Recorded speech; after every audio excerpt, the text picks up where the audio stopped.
सरोजेंद्र सनातनी में आपका स्वागत है। हम सुन रहे हैं श्रीमद् भागवत के दशम स्कंद का द्वितीय अध्याय। अभी तक की कथा में हमने सुना कि किस प्रकार से कंस ने माता देवकी और वसुदेव जी को कारागार में डाल दिया है और उनके पुत्रों की हत्या कर रहा है। अब आगे की कथा सुनते हैं। भगवान का गर्भ प्रवेश और देवताओं द्वारा गर्भ स्तुति।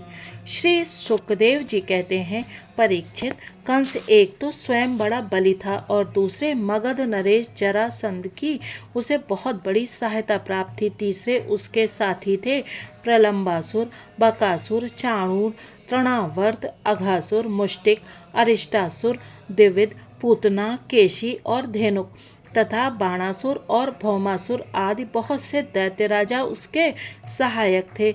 इनको साथ लेकर वह यदुवंशियों को नष्ट करने लगा। वे लोग भयभीत होकर कुरु, पंचाल, केके, शाल्व, विदर्भ, निषद, विदेह और कोसल आदि देशों में जा बसे। कुछ लोग ऊपर ऊपर से उसके मन के अनुसार काम करते हुए उसकी सेवा में लगे रहे। जब कंस ने एक एक करके देवकी के 6 बालक मार डाले, तब देवकी के 7वें गर्भ में भगवान के अंश स्वरूप श्री शेष जी, जिन्हें अनंत भी कहते हैं, पधारे। शेष भगवान ने विचार किया कि रामावतार में मैं छोटा भाई बना, इसी से मुझे बड़े भाई की आज्ञा माननी पड़ी और वन जाने से मैं उन्हें रोक नहीं सका। श्री कृष्णावतार में मैं बड़ा भाई बनकर भगवान की अच्छी सेवा कर सकूंगा, इसीलिए वे श्री कृष्ण से पहले ही गर्भ में आ गए। आनंद स्वरूप शेष जी के गर्भ में आने के कारण देवकी को स्वाभाविक ही हर्ष हुआ, परंतु कंस शायद इसे भी मार डाले, इस भय से उनका शोक भी बढ़ गया। विश्वात्मा भगवान ने देखा कि मुझे ही अपना स्वामी और सर्वस्व मानने वाले यदुवंशी कंस के द्वारा बहुत ही सताए जा रहे हैं। तब उन्होंने अपनी योग माया को यह आदेश दिया, देवी कल्याणी, तुम व्रज में जाओ। वह प्रदेश ग्वालों और गौओं से सुशोभित है। वहाँ नंद बाबा के गोकुल में वसुदेव की पत्नी रोहिणी निवास करती हैं। उनकी और भी पत्नियां कंस से डरकर गुप्त स्थानों में रह रही हैं। इस समय मेरा वह अंश, जिसे शेष कहते हैं, देवकी के उदर में गर्भ रूप से स्थित है। उसे वहाँ से निकालकर तुम रोहिणी के पेट में रख दो। कल्याणी, अब मैं अपने समस्त ज्ञान बल आदि अंशों के साथ देवकी का पुत्र बनूंगा और तुम नंद बाबा की पत्नी यशोदा के गर्भ से जन्म लेना। तुम लोगों को मुँह मांगे वरदान देने में समर्थ होगी। मनुष्य तुम्हें अपनी समस्त अभिलाषाओं को पूर्ण करने वाली जानकर धूप, दीप, नैवेद्य एवं अन्य प्रकार की सामग्रियों से तुम्हारी पूजा करेंगे। पृथ्वी में लोग तुम्हारे लिए बहुत से स्थान बनावेंगे और दुर्गा, भद्रकाली, विजया, वैष्णवी, कुमुदा, चंडिका, कृष्णा, माधवी, कन्या, माया, नारायणी, ईशानी, शारदा और अंबिका आदि बहुत से नामों से पुकारेंगे। देवकी के गर्भ में से खींचे जाने के कारण शेष जी को लोग संसार में संकर्षण कहेंगे, लोक रंजन करने के कारण राम कहेंगे और बलवानों में श्रेष्ठ होने के कारण बलभद्र भी कहेंगे। जब भगवान ने इस प्रकार आदेश दिया, तब योग माया ने जो आज्ञा ऐसा कहकर उनकी बात शिरोधार्य की और उनकी परिक्रमा करके वे पृथ्वी लोक में चली आईं तथा भगवान ने जैसा कहा था वैसा ही किया। जब योग माया ने देवकी का गर्भ ले जाकर रोहिणी के उदर में रख दिया, तब पुरवासी बड़े दुख के साथ आपस में कहने लगे, हाय, बेचारी देवकी का यह गर्भ तो नष्ट ही हो गया। भगवान भक्तों को अभय करने वाले हैं। वे सर्वत्र सब रूप में हैं। उन्हें कहीं आना जाना नहीं है, इसीलिए वे वसुदेव जी के मन में अपनी समस्त कलाओं के साथ प्रकट हो गए। उसमें विद्यमान रहने पर भी अपने को अव्यक्त से व्यक्त कर दिया। भगवान की ज्योति को धारण करने के कारण वसुदेव जी सूर्य के समान तेजस्वी हो गए। उन्हें देखकर लोगों की आंखें चौंधिया जाती। कोई भी अपने बल, वाणी या प्रभाव से उन्हें दबा नहीं सकता था। भगवान के उस ज्योतिर्मय अंश को जो जगत का परम मंगल करने वाला है, वसुदेव जी के द्वारा आधान किए जाने पर देवी देवकी ने ग्रहण किया। जैसे पूर्व दिशा चंद्रदेव को धारण करती है, वैसे ही शुद्ध सत्व से संपन्न देवी देवकी ने विशुद्ध मन से सर्वात्मा एवं आत्म स्वरूप भगवान को धारण किया। भगवान सारे जगत के निवास स्थान है, देवकी उनका भी निवास स्थान बन गई। परंतु घड़े आदि के भीतर बंद किए हुए दीपक का और अपनी विद्या दूसरे को ना देने वाले ज्ञान खल की श्रेष्ठ विद्या का प्रकाश जैसे चारों ओर नहीं फैलता, वैसे ही कंस के कारागार में बंद देवकी की भी उतनी शोभा नहीं हुई। देवकी के गर्भ में भगवान विराजमान हो गए थे। उसके मुख पर पवित्र मुस्कान थी और उसके शरीर की कांति से बंदी गृह जगमगाने लगा था। जब कंस ने उसे देखा तब वह मन ही मन कहने लगा, अब की बार मेरे प्राणों के ग्राहक विष्णु ने इसके गर्भ में अवश्य ही प्रवेश किया है, क्योंकि इसके पहले देवकी कभी ऐसी ना थी। अब इस विषय में शीघ्र से शीघ्र मुझे क्या करना चाहिए? देवकी को मारना तो ठीक ना होगा, क्योंकि वीर पुरुष स्वार्थवश अपने पराक्रम को कलंकित नहीं करते।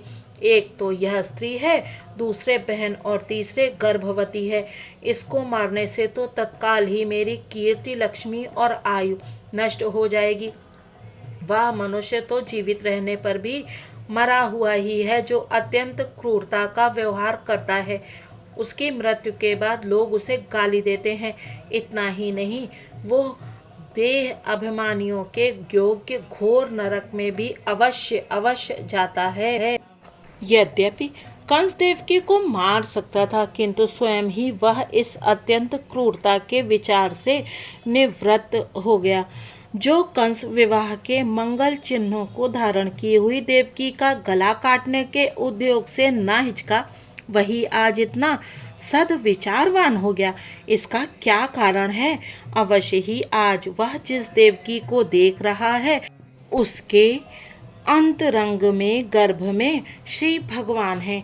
जिसके भीतर भगवान है, उसके दर्शन से सद्बुद्धि का उदय होना कोई आश्चर्य नहीं है। अब भगवान के प्रति दृढ़ वैर का भाव मन में गांठकर उनके जन्म की प्रतीक्षा करने लगा। वह उठते बैठते, खाते पीते, सोते जागते और चलते फिरते सर्वदा ही श्री कृष्ण के चिंतन में लगा रहता। जहाँ उसकी आँख पड़ती, जहाँ कुछ खड़का होता, वहाँ उसे श्री कृष्ण दिख जाते। इस प्रकार उसे सारा जगत ही श्री कृष्णमय दिखने लगा। परीक्षित, भगवान शंकर और ब्रह्मा जी कंस के कैद खाने में आए। उनके साथ अपने अनुचरों के सहित समस्त देवता और नारदादि ऋषि भी थे। वे लोग सुमधुर वचनों से सबकी अभिलाषा पूर्ण करने वाले श्री हरि की इस प्रकार स्तुति करने लगे। प्रभु, आप सत्य संकल्प हैं। सत्य ही आपकी प्राप्ति का श्रेष्ठ साधन है। सृष्टि के पूर्व, प्रलय के पश्चात और संसार की स्थिति के समय इन असत्य अवस्थाओं में भी आप सत्य हैं। पृथ्वी, जल, तेज, वायु और आकाश, इन 5 दृश्यमान सत्यों के आप ही कारण हैं और उनमें अंतर्यामी रूप से विराजमान भी हैं। आप इस दृश्यमान जगत के परमार्थ स्वरूप हैं। आप ही मधुरवाणी और समदर्शन के प्रवर्तक हैं। भगवान, आप तो बस सत्य स्वरूप ही हैं। हम सब आपकी शरण में आए हैं। यह संसार क्या है? एक सनातन वृक्ष। इस वृक्ष का आश्रय है एक प्रकृति। इसके 2 फल हैं, सुख और दुख। 3 जड़ें हैं, सत्व, रज और तम।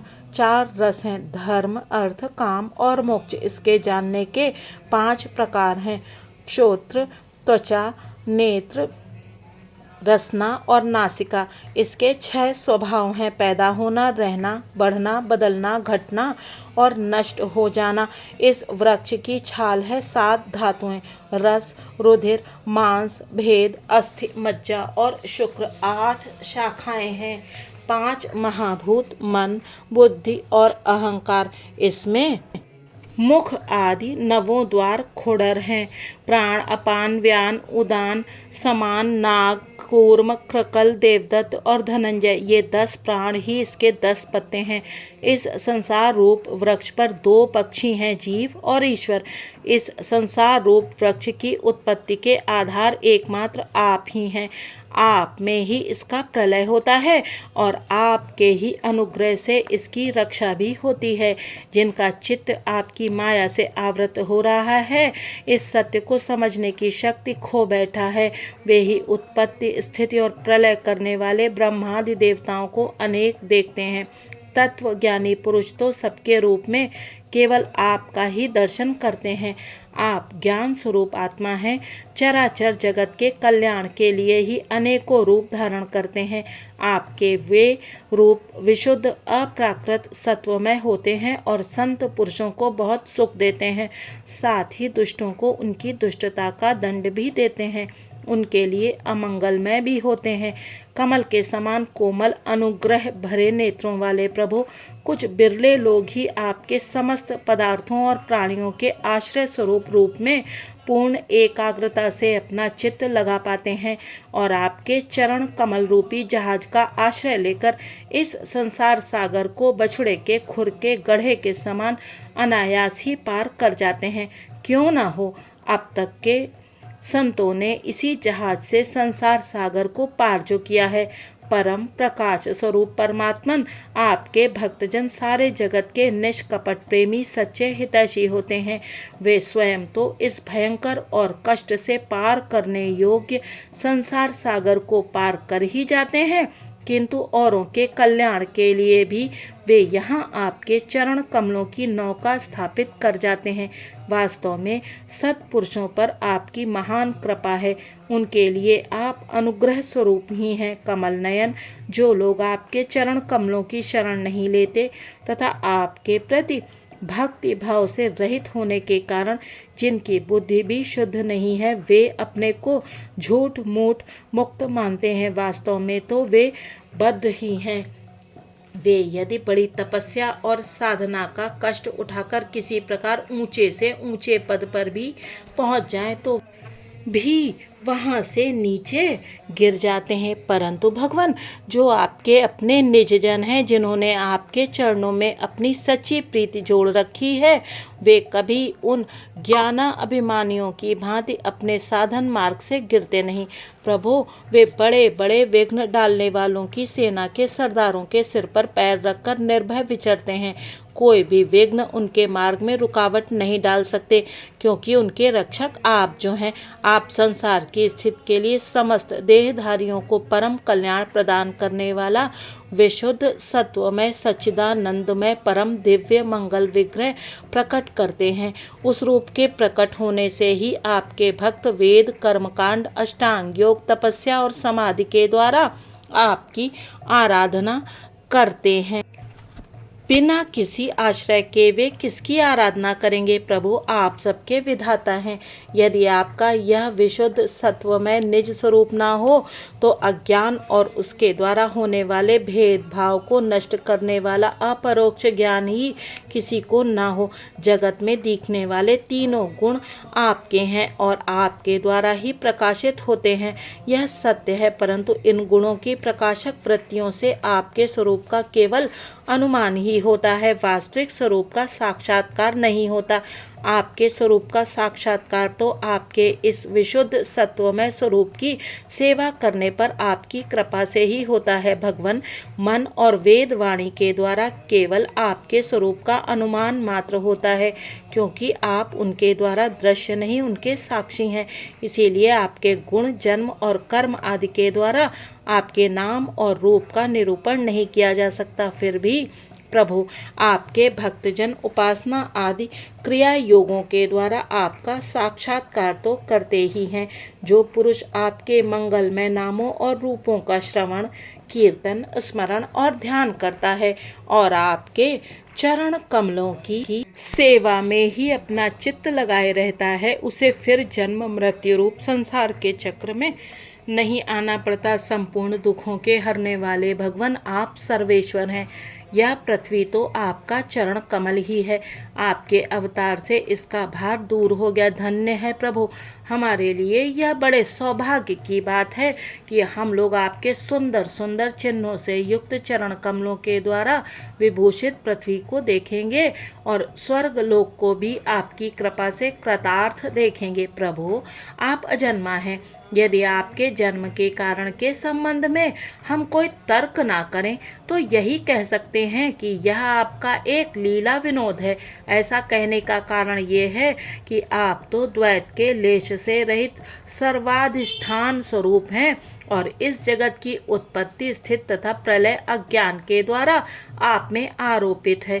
प्रभु, आपने जैसे अनेकों बार मत्स्य, हयग्रीव, कच्छप, नरसिंह, वाराह, हंस, राम, परशुराम और वामन अवतार धारण करके हम लोगों की और 3 लोगों की रक्षा की है, वैसे ही आप इस बार भी पृथ्वी का भार हरण कीजिए।